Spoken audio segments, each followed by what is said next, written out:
Hello students, स्वागत है आपका वाई एस स्टडी पॉइंट में। आज हम 14 जनवरी की करंट अफेयर्स करने वाले हैं। तो चलते हैं अपने पहले क्वेश्चन की तरफ।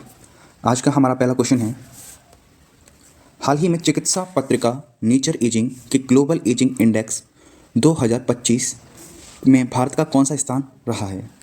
What is the rank of India in the global aging index 2025 of the medical journal Nature Aging? Option A 121, option B 123, option C 122, option D 124। तो इस क्वेश्चन का राइट आंसर हो जाएगा आपका ऑप्शन नंबर बी, यानी कि 123। तो भारत का कौन सा स्थान रहा है? 123वां स्थान रहा है। इसको टॉप किसने किया है? तो स्विट्जरलैंड ने इसको टॉप किया है, यानी कि पहले स्थान पर स्विट्जरलैंड रहा है। भारत 143 कंट्रीज में से इसकी रैंकिंग 123वीं रही है। एशिया में टॉप किसने किया है? तो सिंगापुर ने किया है। एशिया में टॉप किसने किया है? सिंगापुर ने किया है। अब कुछ महत्वपूर्ण रैंकिंग्स की बात कर लेते हैं। वर्ल्ड हैप्पीनेस रिपोर्ट यानी कि विश्व प्रसन्नता सूचकांक में भारत का स्थान कौन सा रहा है? 126वां रहा है। इसको टॉप किसने किया है? फिनलैंड ने किया है।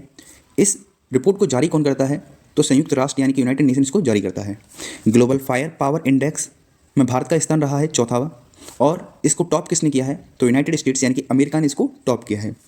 बिजनेस एनवायरनमेंट रैंकिंग 2024, इसमें भारत का स्थान 51वां रहा है। एनवायरनमेंट रैंकिंग में 51वां स्थान रहा है, और इसको टॉप सिंगापुर ने किया है। इसको जारी कौन करता है? इकोनॉमिक इंटेलिजेंस यूनिट जो संस्था है इसको जारी करती है। ग्लोबल यूनिकॉर्न इंडेक्स 2024, इसमें भारत का स्थान तीसरा रहा है। पहले स्थान पर यूएस और दूसरे स्थान पर चाइना रहा है। ग्लोबल यूनिकॉर्न का कहने का मतलब कि ऐसी कंपनियां जिनका जो बिजनेस है वो 1,000 करोड़ डॉलर से ज़्यादा है। तो ऐसी कंपनीज किस देश के अंदर ज़्यादा हैं? तो इस मामले में अपना देश तीसरे नंबर पर है। पहले नंबर पर यूएस है, दूसरे नंबर पर चाइना है। इसको पब्लिश कौन करता है? तो हुरून इसको पब्लिश करता है। दुनिया का तीसरा सबसे बड़ा ई मार्केट प्लेस कौन सा बना है? तो GEM बना है। साइबर क्राइम इंडेक्स की बात करें तो साइबर क्राइम क्या होता है? तो साइबर क्राइम होता है एक तरीके से जो डिजिटली क्राइम हो रहा है, यानी कि फ्रॉड होता है, या फिर साइबर क्राइम किसी भी प्रकार से इलीगल तरीके से किसी को हैरास करना, ये सब इसी के अंतर्गत आता है। तो इसमें साइबर क्राइम में हमारा देश 10वें नंबर पर है। पहले नंबर पर इसमें रसिया है। वर्ल्ड प्रेस फ्रीडम इंडेक्स यानी कि विश्व प्रेस स्वतंत्रता सूचकांक में भारत का स्थान कौन सा है? 159वां है। इसको टॉप नॉर्वे ने किया है, और इसको जारी कौन करता है? रिपोर्टर विदाउट बॉर्डर जो संस्था है इसको जारी करती है। वर्ल्ड प्रेस फ्रीडम इंडेक्स को travel and tourism development index 2024, इसमें भारत का स्थान 39वां रहा। यूएस ने इसको टॉप किया। वर्ल्ड इकोनॉमिक फोरम जो संस्था है उसने इसको जारी किया। ग्लोबल सिटीज़ इंडेक्स 2024, इसमें जो ये क्या है, एक तरीके से ग्लोबल वैश्विक शहर हैं इसमें, जिनको बताया गया है कि सबसे अच्छा शहर कौन सा है। तो इस मामले में यूनाइटेड स्टेट्स का यानी कि अमेरिका का न्यूयॉर्क पहले नंबर पर है, और अपने भारत का दिल्ली, अपने भारत में से तो दिल्ली सबसे टॉप पर है, पर अगर विश्व में बात की जाए तो इसका स्थान 350वां है, यानी कि 350th इसका स्थान है वर्ल्ड लेवल पर। पर्यावरण प्रदर्शन सूचकांक 2024, इसमें भारत का स्थान 176वां है, और एस्टोनिया जो है देश वो इसमें टॉप पर है। और रैंकिंग देख लेते हैं। ग्लोबल जेंडर गैप इंडेक्स, बात करें हम वैश्विक जेंडर गैप इंडेक्स की, तो इसमें भारत का स्थान 129वां रहा है। आइसलैंड ने इसको टॉप किया है। वर्ल्ड इकोनॉमिक फोरम इसको पब्लिश करता है। ग्लोबल पीस इंडेक्स यानी कि वैश्विक शांति सूचकांक, इसमें भारत का स्थान जो रहा है वो 116वां रहा है। इसको भी आइसलैंड ने टॉप किया है। तो ग्लोबल जेंडर गैप इंडेक्स और ग्लोबल पीस इंडेक्स, तो दोनों को किसने टॉप किया है? आइसलैंड ने टॉप किया है। ग्लोबल जेंडर गैप में हमारा स्थान 129वां है, और शांति सूचकांक में हमारा स्थान 116वां है। अगर ग्लोबल पीस इंडेक्स की बात करें तो इसको जारी कौन करता है? Institute of Economics and Peace इसको जारी करता है। ग्लोबल एनर्जी ट्रांजिशन इंडेक्स यानी कि वैश्विक ऊर्जा ट्रांजिशन यानी कि जो बदलाव होता है, उस सूचकांक में भारत का स्थान 63वां है, और स्वीडन ने इसको टॉप किया है। संस्था कौन सी जारी करती है इसको? तो वर्ल्ड इकोनॉमिक फोरम इसको जारी करती है। वर्ल्ड इन्वेस्टमेंट रिपोर्ट 2024, इसमें भारत का स्थान 15वां है। यूएस ने इसको टॉप किया है। अंकटाड जो संस्था है इसको जारी करती है। सस्टेनेबल डेवलपमेंट रिपोर्ट 2024, इसमें भारत का स्थान 109वां है। फिनलैंड ने इसको टॉप किया है। नीति आयोग के SDG यानी कि sustainable development goals India index 2023-24 की अगर बात करें तो इसमें इंडिया ने स्कोर कितना किया था? तो इसमें इंडिया ने स्कोर किया था 71। कितना स्कोर किया था? 71। और अपना कौन सा राज्य इसमें टॉप किया था? तो केरला और उत्तराखंड ने इसमें संयुक्त रूप से इसको टॉप किया था, यानी कि शीर्ष नंबर पर आए थे। ग्लोबल लिबर्टी इंडेक्स, ये ग्लोबल लिबर्टी इंडेक्स है क्या? तो अब इसमें बताया जाता है कि कौन सा शहर विश्व का सबसे ज़्यादा रहने योग्य है। तो इस मामले में यूरोप का वियना, जो वियना शहर है, वियना वो सबसे ज़्यादा रहने लायक है। अगर बात करें प्राइम ग्लोबल सिटीज़ इंडेक्स की, तो इसमें मनीला पहले स्थान पर है, मुंबई दूसरे स्थान पर, और दिल्ली तीसरे स्थान पर। इसको जारी कौन करता है? तो नाइट फ्रैंक जो संस्था है इसको जारी करती है। सकल पर्यावरण उत्पाद उत्पादन सूचकांक लॉन्च करने वाला पहला राज्य कौन सा है? तो उत्तराखंड है। तो सकल पर्यावरण उत्पादन सूचकांक जारी करने वाला पहला राज्य है उत्तराखंड। राज्य खाद्य सुरक्षा सूचकांक स्टेट फूड सिक्योरिटी इंडेक्स में किसने टॉप किया? तो केरला ने टॉप किया। बढ़ते हैं नेक्स्ट क्वेश्चन की तरफ। हाल ही में राष्ट्रीय युवा दिवस कब मनाया गया? When was national youth day celebrated? 12 जनवरी, 11 जनवरी, 10 जनवरी या 9 जनवरी? तो इस क्वेश्चन का राइट आंसर हो जाएगा आपका ऑप्शन नंबर ए, 12 जनवरी। तो हर साल 12 जनवरी को राष्ट्रीय युवा दिवस मनाया जाता है स्वामी विवेकानंद जी की याद में। इसके बारे में और जान लेते हैं। 1984 में सरकार ने 12 जनवरी को राष्ट्रीय युवा दिवस के रूप में मनाने की घोषणा की। तो ये कब से मनाया जा रहा है? तो ये मनाया जा रहा है 1984 से। स्वामी विवेकानंद ने 1897 में, कब? 1897 में रामकृष्ण मिशन की शुरुआत की थी। इनके गुरु कौन थे? तो रामकृष्ण परमहंस इनके गुरु थे। स्वामी विवेकानंद का जन्म 12 जनवरी 1863 में हुआ था। तो कब इनका जन्म हुआ था? 12 जनवरी 1863 में इनका जन्म हुआ था कोलकाता में। इनका बचपन का नाम क्या था? नरेंद्रनाथ था। इनकी मृत्यु कब हुई थी? तो इनकी मृत्यु 1902 में हुई थी। थीम क्या रही थी अब की बार का जो राष्ट्रीय युवा दिवस था उसकी थीम क्या रही? Youth for uh sustainable future. Youth for uh sustainable future अब की बार की थीम रही। ये लंबी थीम है वैसे तो, बट आप इतना याद रखना, youth for a sustainable future shaping the nation with resilience and responsibility. Hindi में बात करें तो हिंदी में क्या होगा? इसका अर्थ टिकाऊ भविष्य के लिए युवा, लचीलेपन और जिम्मेदारी के साथ राष्ट्र को आकार देना। अगर हम और दिवसों की बात करें तो इसी प्रकार से एक अंतर्राष्ट्रीय युवा दिवस भी मनाया जाता है। वो कब मनाया जाता है? तो जस्ट आफ्टर 8 मंथ्स इसको मनाया जाता है, यानी कि 12 अगस्त को मनाया जाता है।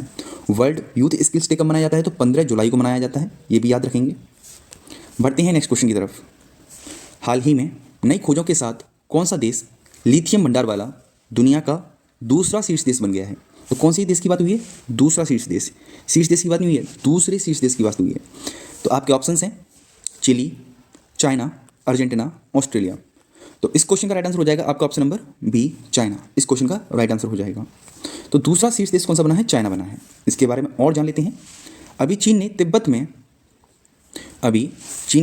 में सफ़ेद सोने के नाम से मशहूर लिथियम के बड़े भंडार की खोज की है और इसी के साथ चीन अब दुनिया का दूसरा सबसे बड़ा लिथियम भंडार रखने वाला देश बन गया है।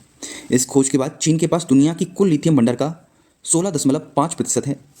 वैसे लिथियम भंडार के मामले में चीन से आगे कौन सा देश है? तो चीन से आगे सिर्फ चिली है।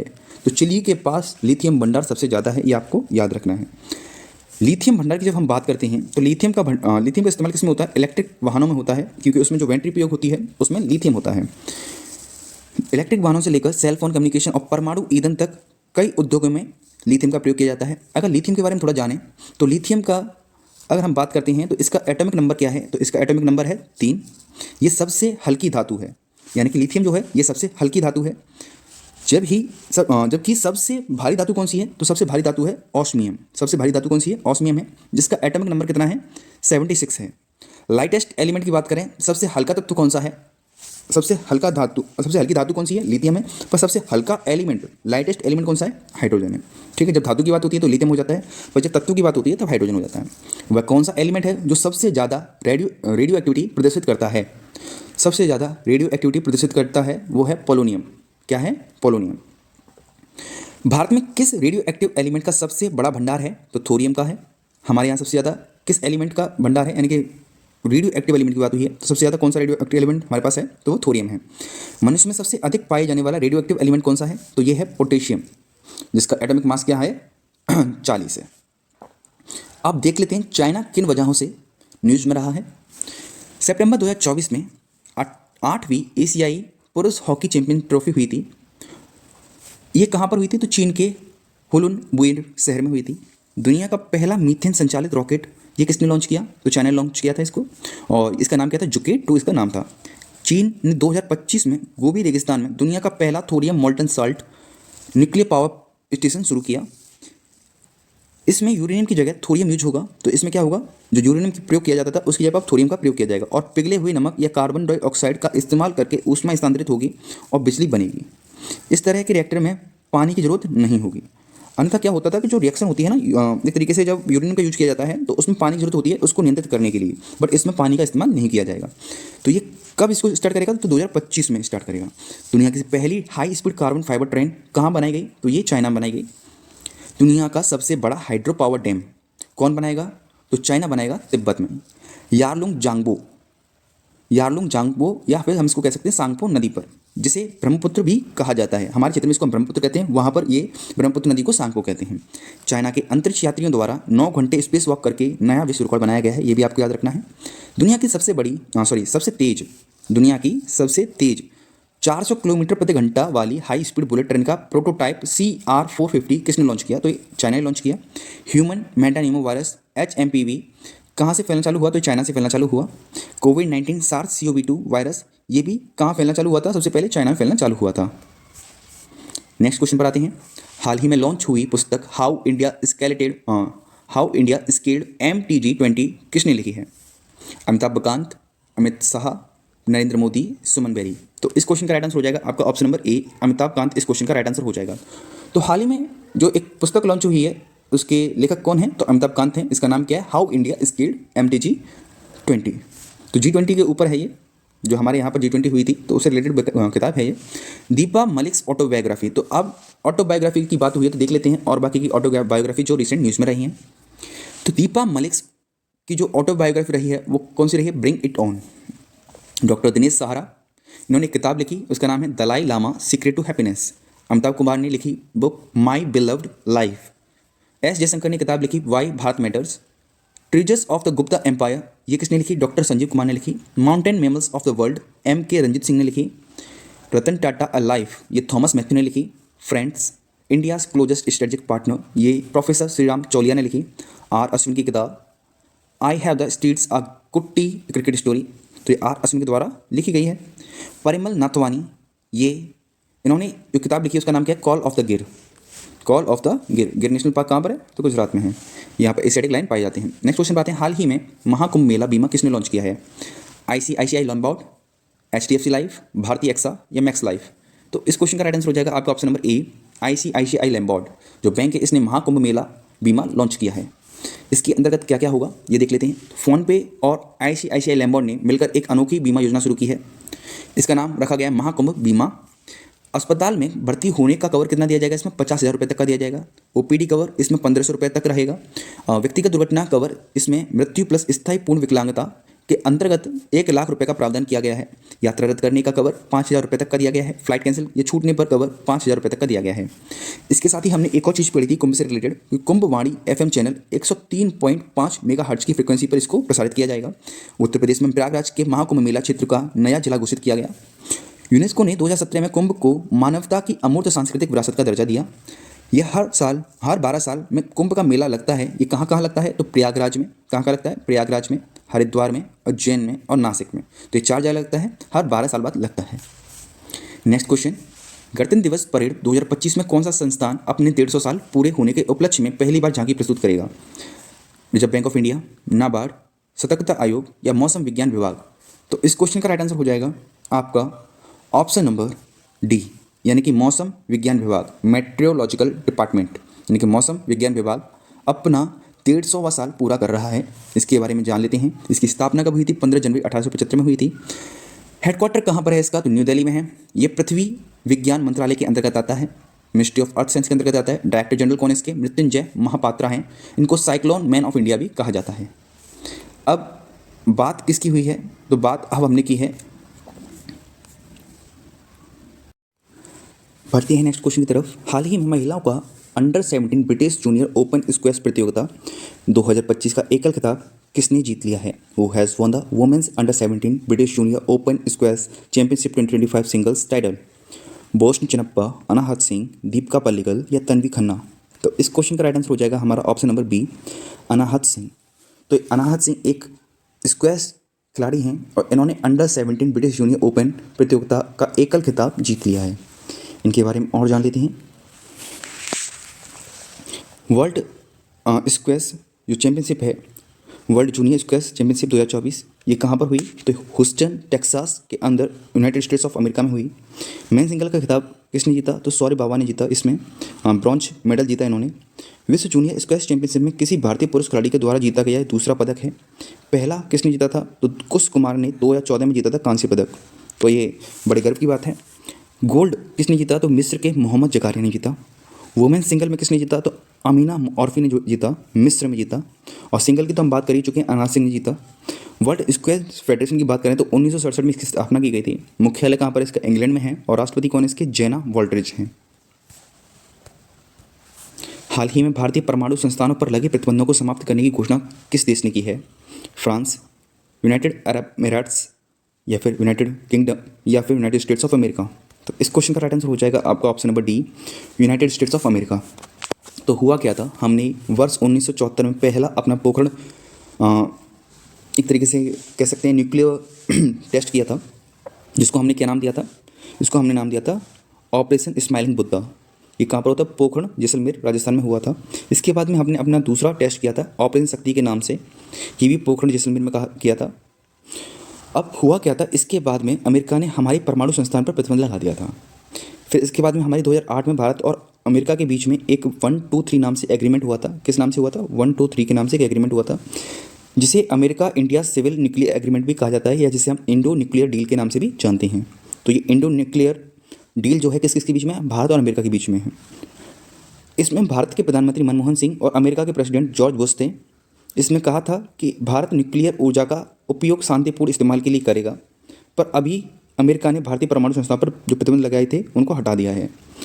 123 एग्रीमेंट का संबंध किससे है? तो India US civil nuclear agreement से इसका संबंध है, ये आपको याद रखना है। अब अमेरिका किन बातों को लेकर चर्चा में रहा था, इसके बारे में देख लेते हैं। तो SIG S-16 assault rifles Bharat ने यूएसए से खरीदे। इसकी रेंज 500 मीटर है। यूएस के टेक्सास में हनुमान जी की एक स्टैचू लगाई गई है, इसको स्टैचू ऑफ यूनियन कहा गया है, और इसकी ऊंचाई 90 फुट है। विंटर गेम्स 2034 ये कहाँ पर हुए? तो यूएसए में हुई। अमेरिका में भारत के नए राजदूत कौन बने? तो विनय मोहन क्वात्रा बने। कोपा अमेरिका दुनिया का सबसे पुराना अंतर्राष्ट्रीय फुटबॉल प्रतियोगिता है, ये कहाँ पर हुई? तो ये यूएसए में हुई। जीता किसने? तो अर्जेंटीना ने जीता। किसको हराया था? कोलंबिया को हराया था। युद्ध अभ्यास की बात करें तो ये किन दो देशों के बीच में होती है? तो भारत और अमेरिका के बीच में होती। हुई कहाँ पर थी अब की बार? तो राजस्थान में हुई थी। 6th क्वाड सम्मेलन ये कहाँ पर हुआ? तो ये अमेरिका में हुआ था। भारत सरकार ने पहला national security semiconductor manufacturing plant शक्ति स्थापित करने के लिए किसके साथ समझौता किया है? तो यूएसए के साथ समझौता किया है। हेलेन हरिकेन ये कहाँ पर हिट किया? तो इसने यूएसए में हिट किया। यूएस के नेतृत्व वाले खनिज सुरक्षा वित्त नेटवर्क में कौन सा देश शामिल हुआ? तो भारत शामिल हुआ। यूएस के यूनाइटेड स्टेट्स ऑफ अमेरिका के नेतृत्व वाले खनिज सुरक्षा वित्त नेटवर्क में कौन सा देश शामिल हुआ है? तो अपना देश भारत हुआ है। अलेक्जेंडर डोन जो कि यूएसए के, इनको शस्त्र रामानुजन पुरस्कार से हमने सम्मानित किया था। हरिकेन मिल्टन ये भी कहाँ पर आया? तो ये अमेरिका में आया। अमेरिकास नेशनल बर्ड, हाल ही में अमेरिका ने एक अपना राष्ट्रीय पक्षी घोषित किया है। कौन है वो? Bald eagle. अमेरिका के पूर्व राष्ट्रपति जिमी कार्टर, इनको 2002 में नोबेल शांति पुरस्कार मिला था, इनका निधन हो गया है। तो ये आपको याद रखना है, इतनी चीज़ें अमेरिका से याद रखनी है। नेक्स्ट क्वेश्चन पर चलते हैं। हाल ही में भारत और तालिबान के बीच पहली शीर्ष स्तरीय वार्ता हुई है। Where did the first top level talks between India and Taliban take place? तो ये कहाँ पर हुई है आपको बताना है। ऑप्शन है न्यू दिल्ली, काबुल, दुबई या कोलंबो। तो अल हबीबी, इस क्वेश्चन का राइट आंसर होगा सी, यानी कि दुबई। तो दुबई में हुई है ये वार्ता। इसके बारे में और जान लेते हैं। अफगानिस्तान पर कब्जे के बाद भारत और तालिबान के बीच अब तक की सबसे उच्च स्तरीय वार्ता कहाँ पर हुई है? दुबई में हुई है। इसमें भारत की तरफ से हिस्सा लिया किसने? तो विक्रम मिश्री ने, जो विदेश सचिव है हमारे, इन्होंने हिस्सा लिया। अफगानिस्तान को एशिया का हृदय बताया गया है, और भारत से अफगानिस्तान जाने के लिए दो महत्वपूर्ण दर्रे हैं। कौन कौन से हैं? बोलन दर्रा और खैबर दर्रा। इतिहास में भी इन दर्रों ने काफ़ी नाम कमाया है और हमारे यहाँ पर दुश्मनों को भेजा है। हमने वहाँ अफगान भारत में एक बांध भी बनाया, जिसका नाम क्या है? सलमा बांध है। आपको याद रखना है, इसका डेवलपमेंट किसने किया है? इंडिया ने किया है। अगर हम कुछ सम्मेलनों की बात करें तो सम्मेलनों को देख लेते हैं। तो 19वां, कौन सा? 19वां CII भारत अफ्रीका व्यापार सम्मेलन, ये कहाँ पर हुआ? तो न्यू दिल्ली में हुआ। 8वां धर्म सम्मेलन 2024, ये अहमदाबाद में हुआ। इसमें हमारे चीफ गेस्ट कौन रहे थे? जगदीप धनखड़ जी रहे थे, जो कि हमारे वाइस प्रेसिडेंट जी हैं। पहले बिम्स्टेक बिजनेस शिखर सम्मेलन, ये कहाँ पर हुआ? तो न्यू दिल्ली में हुआ। चौथा राष्ट्रीय हिंदी विज्ञान सम्मेलन, ये कहाँ पर हुआ? तो भोपाल में हुआ। तो बात करें विश्व शिक्षा सम्मेलन की, तो ये कहाँ पर हुआ? दुबई में हुआ। जिला न्यायपालिका का राष्ट्रीय सम्मेलन, ये न्यू दिल्ली में हुआ। नागरिक विमानन पर दूसरा एशिया, कौन सा है ये? दूसरा एशिया प्रशांत मंत्री स्तरीय सम्मेलन कहाँ पर हुआ? तो इंडिया में हुआ। पहला विश्व ऑडियो विजुअल की बात हो रही है, ऑडियो विजुअल और मनोरंजन शिखर सम्मेलन कहाँ पर हुआ? तो न्यू दिल्ली में हुआ। नेशनल ई गवर्नेंस कॉन्फ्रेंस 2024, ये कहाँ पर हुई? तो मुंबई में हुई। ग्लोबल AI शिखर सम्मेलन 2024, ये कहाँ पर हुआ? तो हैदराबाद में हुआ। तो इसी के साथ आज का करंट अफेयर का सेशन हमारा समाप्त होता है। अगर आपको वीडियो अच्छी लगी हो तो वीडियो को लाइक जरूर करें, चैनल को सब्सक्राइब जरूर करें। वीडियो देखने के लिए धन्यवाद।